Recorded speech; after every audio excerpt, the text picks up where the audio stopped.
নমস্কার, আপনারা দেখছেন তুহিনার হেলদি রান্না।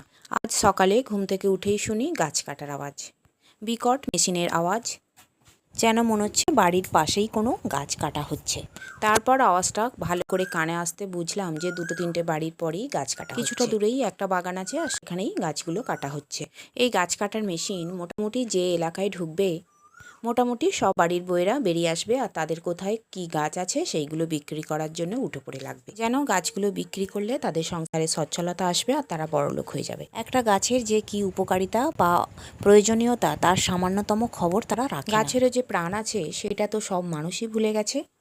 সামান্যতম কটা টাকার বিনিময়ে যাদের যত বড় গাছ আছে সব বিক্রি করে দিচ্ছে। সব থেকে বড় কথা, আমাদের ওয়েস্ট বেঙ্গলে গাছ কাটার বিরুদ্ধে কোনো আইন নেই।